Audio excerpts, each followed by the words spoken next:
Hello সবাইকে।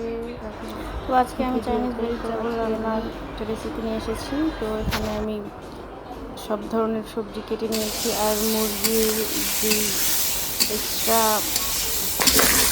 মাংসগুলো ছিল সেগুলো আমি ছোটো ছোটো কেটে নিয়েছি আর ভেজে সাইডে রেখে দিলাম এবং রান্নার ফুল প্রসেসিং শুরু করলাম। এখন কিছু গরম মশলা আর পেঁয়াজ খণ্ড খণ্ড করে কেটে নিলাম, আর আদা রসুন জিরে দিয়ে সব কিছু একসাথে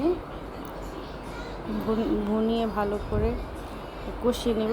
দেন কিছু কাঁচামরিচ ছেড়ে দিব। তো কাঁচামরিচ দেওয়ার পরে ভালোভাবে মশলাটাকে ভাজা ভাজা করে নিতে হবে। তো ভাজা ভাজা হওয়ার পরে সব সবজিগুলো এখানে আমি ফুলকপি আর পেঁপেটা আগে দিয়ে দিচ্ছি, কারণ এই দুটা একটু শক্ত সবজি, যেটা সিদ্ধ হতে একটু সময় বেশি নেয়, তাই আগে দিয়ে দিচ্ছি।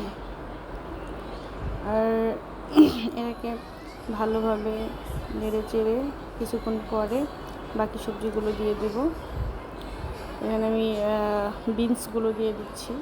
বিনসগুলো দিয়ে দেওয়ার পরে আমি গাজর অ্যান্ড স্লাইস করা পেঁয়াজগুলো, বড় বড় পিস করা পেঁয়াজগুলো দিয়ে ভালো করে নিচে যেন না লেগে যায়, সেই জন্য ভালো করে নেড়ে চেড়ে দিচ্ছি।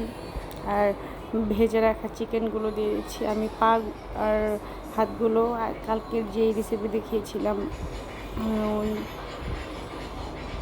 ফ্রাইড রাইসের, ওখানে দিয়ে দিয়েছি। আর বেছে বেছে মুরগির মাংসগুলো এটার মধ্যে দিয়ে দিয়েছি, আর একটু কিছুটা পানি দিয়ে ঢাকনা দিয়ে ঢেকে রেখে দেবো। আর এর মধ্যে আমি ক্যাপসিকাম আর এটা মিক্স করে দিলাম, কারণ এই দুইটা সেদ্ধ হয়ে যায় তাড়াতাড়ি, তো সেই জন্য এই দুটো একটু পরে দিলাম।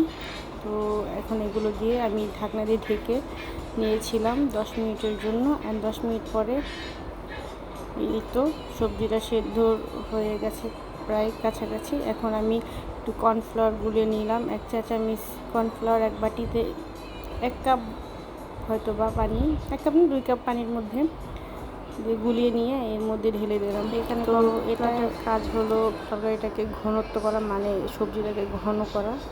তো ঘন ঘন করে সবজিটা যেন টেক্সচারটা সুন্দর আসে, সেই জন্য।